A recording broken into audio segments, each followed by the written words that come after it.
So stand please. You know the reason behind ang corruption sa ating mga pamahalaan, corruption sa ating pamilya, sa workplaces, anywhere. It's because of only one reason. Because of greed.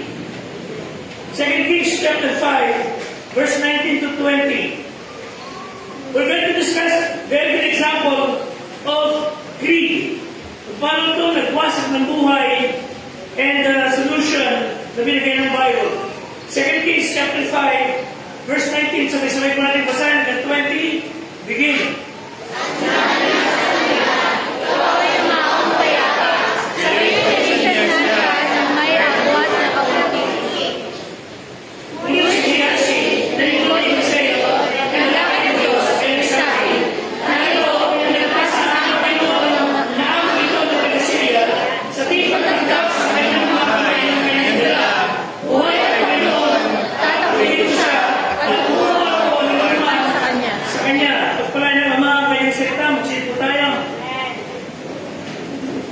Grace and peace be unto you from God our Father and from our Lord Jesus Christ. Listen.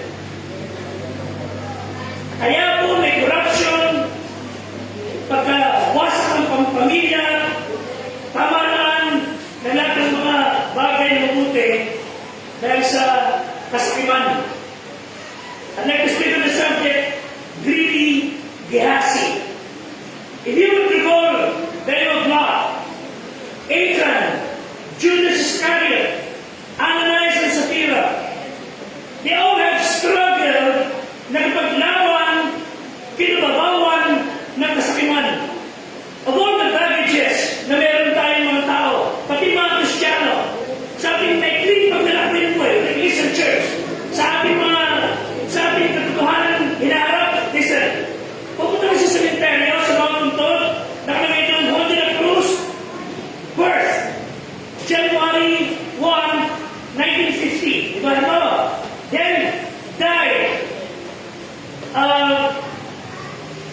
March 30, 2025. Ano pakita ng date? Isang napakalit na date na. Ganun ang kailan buhay. Ano sabi sa John 4:14? Ang buhay natin para singaw. Now you see it, now you know. Ngayon, buhay ka mga. Magsasabi ko buhay. Baka mamaya pagkas at mag-usap, ako naman mamatay. O kayo. Saan pupunta niyo? Kaluluwa ko ba yung buhay ng buhay? Sa araw sa aking pagkakataon, binigyan ng Diyos, 42 years ago, May 25, 1983, nalaman ko kayo kasalanan, kinilala ko sa aking pagkataon na kayo walang magagawa para magkasalanan. And I need to be forgiven that May 25, 1983, ako nakarinig ng pag-ibig ng Diyos na siya si Kristo ng katawang tao, yung Diyos na katawang tao na magkay sa puso ng bayo, at sa kagalang may pinamatayan, nagbayad siya ng aking kasalanan. Siya nagbayad ng aking kasalanan. Hey church, He died for you and me. Si Kristo na matay, Diyos na nagkatawang tao, sa puso ng bayo to pay for your sin and my sin. 42 years ago, I trust in Him as my Savior. At mula po noon, pagod ako'y hindi perfecto, nakaranas sa kapatawan ng kasalanan, and I'm on my way to heaven. Ayaw ko ba, ikaw ako'y buhay ng buhay. Nasa inyong puso na si Kristo bilang tagapagligtas. And we are not offering you any religion, dalawa single religion. We're not even offering you any other way of being saved. The only way of salvation is through the Lord Jesus Christ. John 14:6, sabi ni Kristo, ako ang daan ng katotohanan ng buhay. Sino man hindi makaparunong sa Ama, kundi sa pamagitan ko. Only Jesus Christ. Siya lang ang dapat ko sa langit. Not even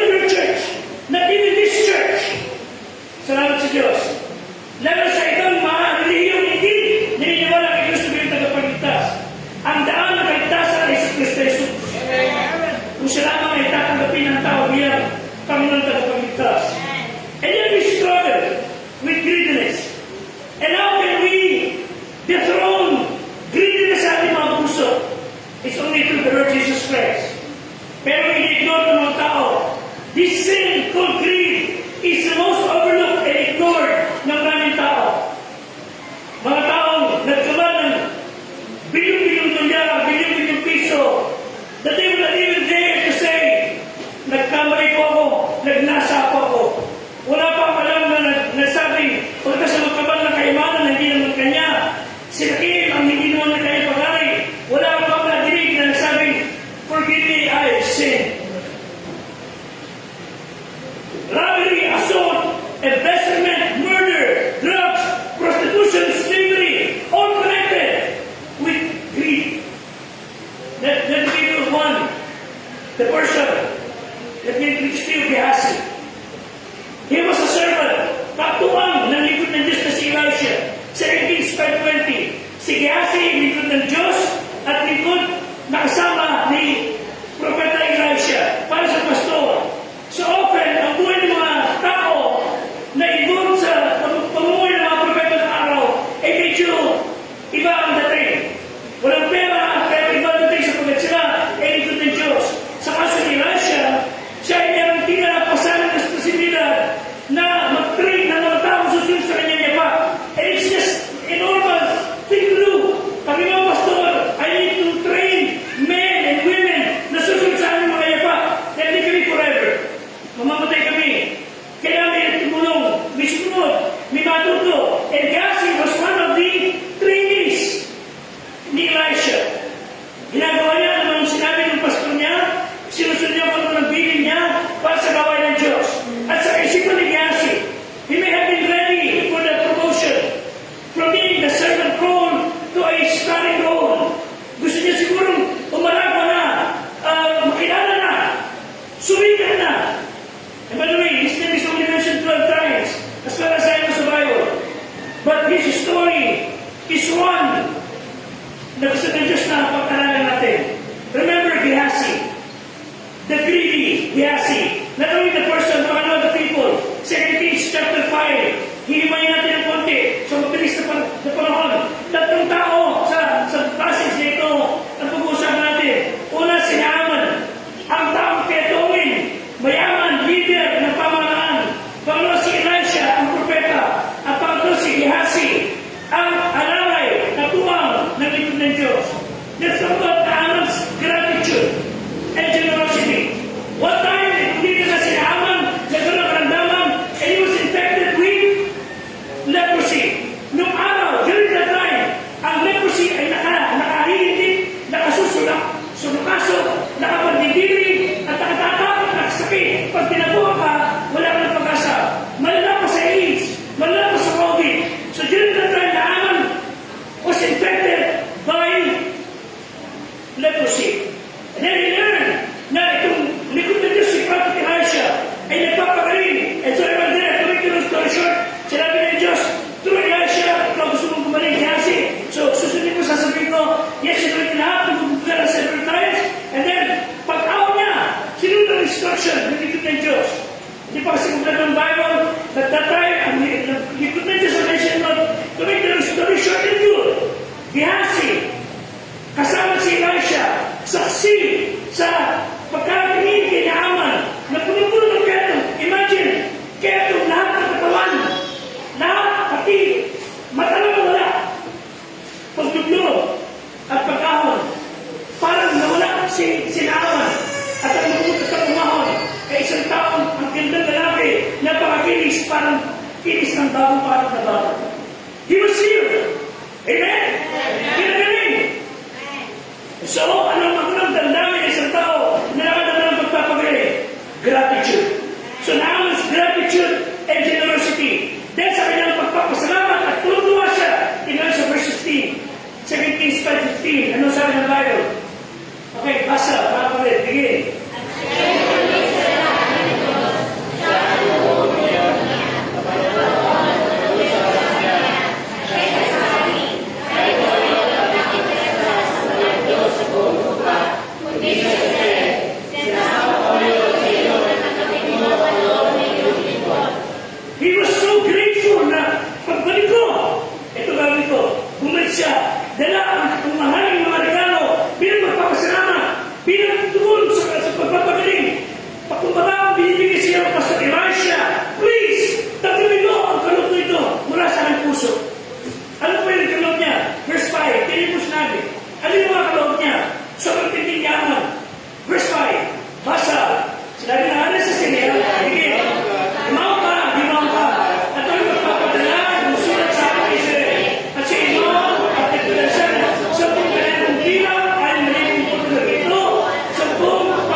Elisha's genuineness. Verse 16. And so, Naaman, with all his gladness and gratitude, Pastor, eto po, tanggapin ninyo. Pagpapakumbaba at pagpasalamat, please. Ano sabi ng likod ng Diyos? Basa, 16. Ngunit kanya sinabi, buhay ang Panginoon, nakalayo ako sa harap niya, wala akong tatanggapin, at pilit niya sa kanyang kunin, ngunit siya ay tumawid. Elisha's genuineness. Meron siyang seminary, Bible school, nung panong yun, namigit isang dalang batang nag-aaral, mga kataan, they had no food, no anything. Elisha was living in poverty during that time. Pagkakaroon na siya pagpanayin, pagkakaroon na siya sumagana, may pakain sa kanyang estudyante. Para sa pwede sabihin, see how the Lord provided. See how nagbigay ng Diyos. Tuwa-tuwa na sana ang mga tao. Pero sabi niya, hindi ko natanggap yan. Buhay ang Diyos. Hindi ko kayo tanggapin. Ang mga tunay na likod ng Diyos, hindi ko nagmamaybang. Walang pagmamaybang, walang pagmamataas, walang pagiging entitled kay Elijah. Damanan niya na hindi talagang dapat tanggapin. Sa oras na yun, ang biyaya na hindi naman alam niya talagang hindi galing sa Panginoon. Masarap na sa kanya mga maglingkod. Ang sinasabi po natin, ang tunay na likod ng Diyos, gagawa ng paglingkod na walang iisip na tatanggapin biyaya. Naglilig tayo sa Diyos, gumawa tayo na hindi nag-iisip na mapapasakin to, mapapasakin yan, dahil ito magiging sa akin lahat. You're not serving good. Pero para kay Elijah, what I'm doing is genuine serving sa Panginoon. Sabi niya, siya'y tumanggi. Hindi niya tinangga. Hindi lamang Naaman's gratitude and generosity, Elisha's genuineness, pangatlong karakter dito. Gehazi's greed. Tignan mo sa verse 20. Ngunit si Gehazi, basa, nalipot din sa iyo, nagalangin ng Diyos, nagsabi, narito, pinagagpas na aking Panginoon, Naaman ito para sa iya. Sabi pagtanggap sa kanyang mga kamay na kanyang dala, buhay ang Panginoon, tapos pagbuhin ko siya, at kinuha. Ikuha ko na naman sa kanya. Hindi dinagap ni Elisha ang mga bagay, ngunit, sabi sa Ingles, but Gehazi. Nakita ni Gehazi, pero na, naging pa. Diba? Typical ng tao, natapal na ng piso ang mata, nadabi na paranaw. Inakalan na ng mga bagay, bibigay sila. Yung conjunction na, but, is a huge red flag. Sabagat meron hindi magandang mangyayari sa susunod ng mga talata. It will only conclude na sumunod ng mga pangyayari. Natupad kay Gehazi ang sinabi ni Paul kay Timothy, 1 Timothy 6, verse 9 to 10. Sinabi ni Paul, pinakalahan si Timothy, nahulog dito si Gehazi. 1 Timothy 6, 9 to 10, basa. Natupad. Nasa limangan ay nakahulog sa puso at sa silong at sa marami mga pinamahal at akasahan. Na siya nagluluto sa mga tao sa pamamaraan at kamatayan. Sapagkat ang pag-ibig sa salpi, verse 10. Pagkat ang pagkakadabi ay ugat Dahil lahat ng kasamaan na sa pagnarasa na iba'y nakasisisa ko ng pataya, pinuno ka sa sarili, na marami ka ng bayan, church lesson, masama po ba pera? No. Masama po ba ng pera? No. Pero yung talagang ay pinanatiligot sa iyo, yun ang problema. Money is not evil, but the love of money. Ang pag-ibig sa sarili, ito na nataikot sa iyo, ito na tayo kaya ka na dyan, ito na tayo kaya ka na, kaya ako pagkikilos. Pag di mo tinalabagan na nagpaikot sa iyo, inalibig ka yan. Love of money is not for evil. Yan ang problema ngayon sa mga ilang nasa pamahalaan. Ilan lang sa ngayon, problema sa ilang nasa mga opisina because of testimony. The love of money. Love is not the problem, but the love of money. So the people, the person, number 3, the principle. Greed takes a person down. Ibinabagsak ng kasakiman, kagalitan ang mga tao. Hindi kinataas. Mayaman sila, magandang buhay.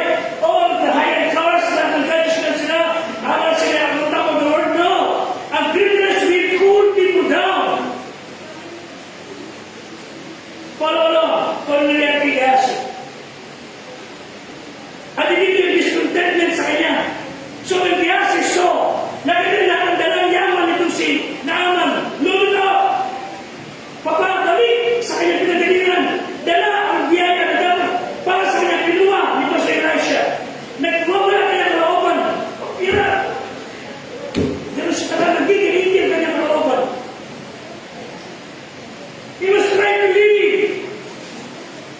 sariling tahanan, walang pagkain na tinuo.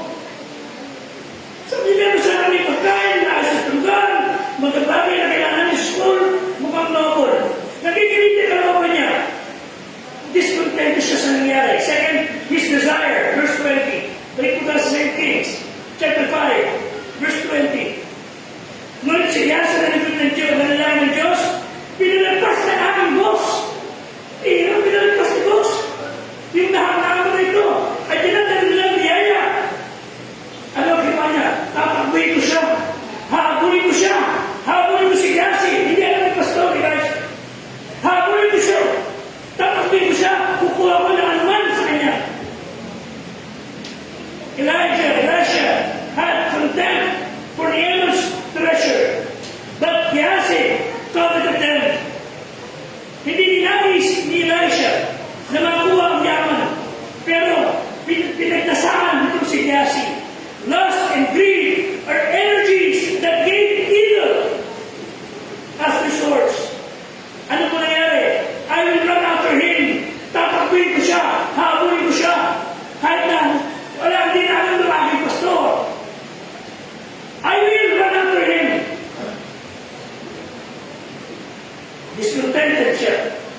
He was desirous. Number 3, naroon na yung deceit. Verse 21. Sandali niya si Naaman. Nalaman na Naaman ang sinumabot sa kanya. Nakita, ay, sandali na yung ako.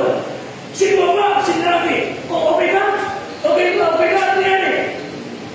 22. Yes, sinabi. Ano sabi ni Gyasi? Laki, mabuti. Sinugo ako na aking Panginoon. Ay, church, hindi siya pinapunta ni Elisha. O, Brad Pedro, okay ba? Okay ba? Oo. Pinpunta ko gusto dito eh. Walang ginagawa, utos na gano'n. Meron tumuti sa akin ngayon mula sa Ukraine. Ano nyo? Deceit. Nanloko siya.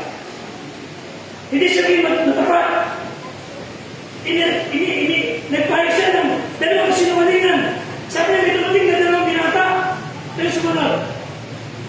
Anak ng mga propeta, isinasama ko sa iyo. Bigyan mo sila ng isang talentong pila. Dalawang pagpalit ng isang. Pero siya sabi niya, Naaman, pinupunta ko rito ni Pastor Elisha. Hindi naman. Pangalawa, meron dalawang binatang tumating. Wala naman. Pero sabi niya, bigyan sila ng mga ganito, gutong bagay. Pagpalay mo sila. Pero binigyan niya, ano niya? Sinaligitan niya. Verse 23. Hanggang 24. The disguise. Masa mga kapatid.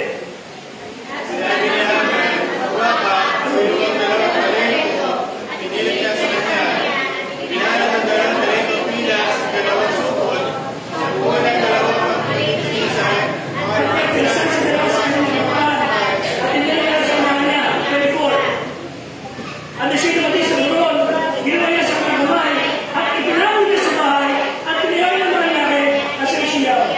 May kasama sa dalawa, ibinigay yung mga gamit, intended dun sa dumating na bisita siya sa Pedro, pero mamulis sa Naaman, dala yung mga gamit, nagpunta siya sa isang lugar, kinuha sa dalawang tao, itinago. Gyasi took so much na dalawang alipin, servant, ay kailangan ko magbuhat. Ang daming yaman na kinuha niya. Noon, ang mga gera ng araw, may mga tore, di ba ito? But during this time, tahimik ang buong Israel. Walang gera. So yung pinagtaguan niya ay hindi malalaman ng sinuman at binilagay ang kanyang pinagdasaang bagay. Sometimes, anything you have to hide is not honorable. Itinago niya ang bagay na hindi karanakan. Walang mabuting bagay. Itinago niya. Tulad ng marami sa ating panahon. Maraming tinatagong bagay na hindi dapat itinatago. No honor. Adam and Eve, nung magkasala, nagtago sila. Achan, nung nagtago na lahat ng yaman, nasamsam, itinago sa aking bahay. Judas Iscariote, sa lagang ng baboy, pinagpahit ng Panginoon niya. These are habits. People hide. Ano yung tinatago? Walang kalanganan. There are friends na hindi pakilala sa ating mga kaibigan, ating mga magulang. You have friends na hindi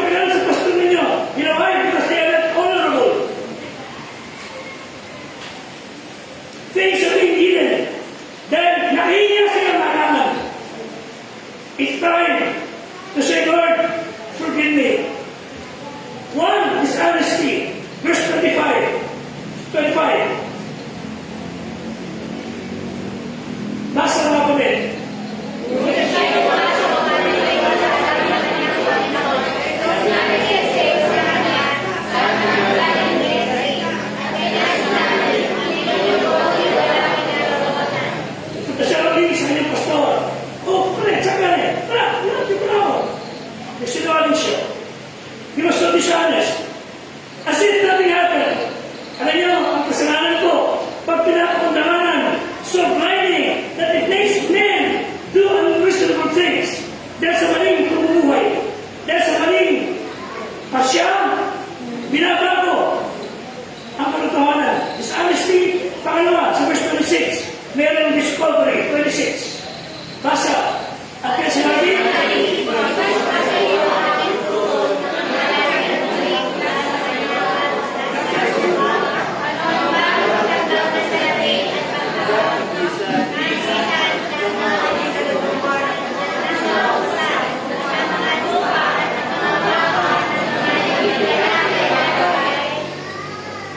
kahit na nililiikan, na wala silang ninakaw, nalaman ni Maninaw sa pagkakapit mga hayop, dumidibig, lahat ng bagay, nalagdag, walang liyo na ginagawa niya.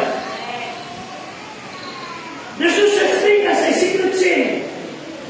Anywhere that a person can keep it. Ang sekreto, hindi kailanman marinig na habang buhay. Hindi may kakalang kumain ka ng sibuyas, Pedro.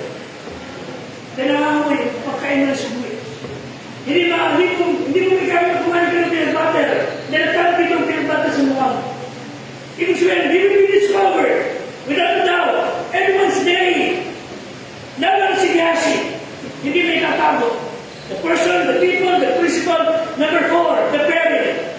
Kaya po sa verse 27, the parent. Ano po sabi? Basa. Ang parent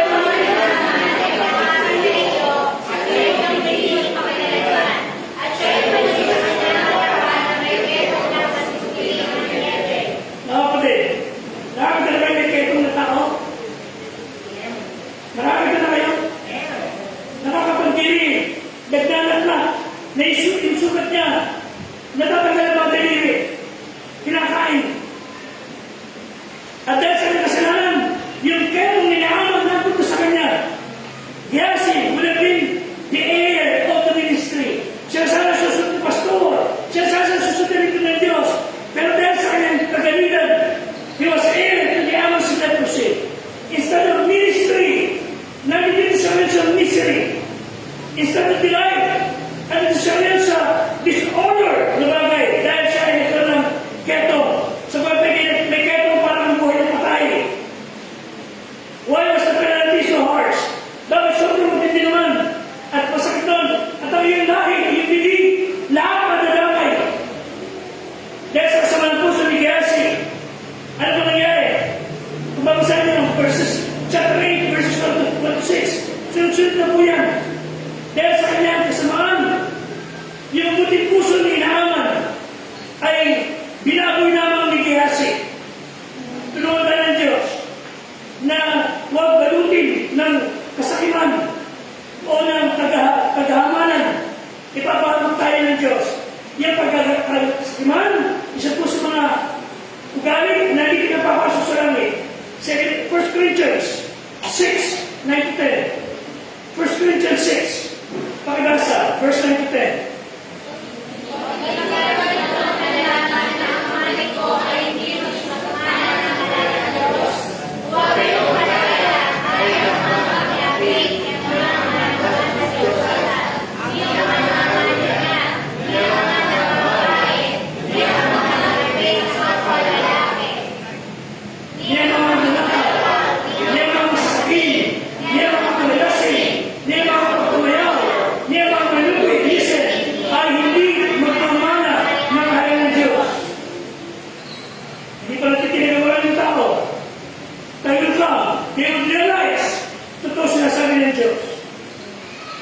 Pero hindi po ito sa mundo. Kung meron man pong tao na nabubuhay sa kasakiman o greediness, let's check ourselves. One, checkin natin kung may consumerism. Kayo po ba masaya pagka meron kayong bagong gamit? Pagka luma na, nakalukot na pagkumuha natin. Consumerism, that's part of greediness. Pangalawa, do you find yourself complaining? Na meron siya, ako wala. Bakit siya meron? Bakit ako wala? Again and again, kaya na ka magiging masaya na pinagpapala ako pa dito. Kahit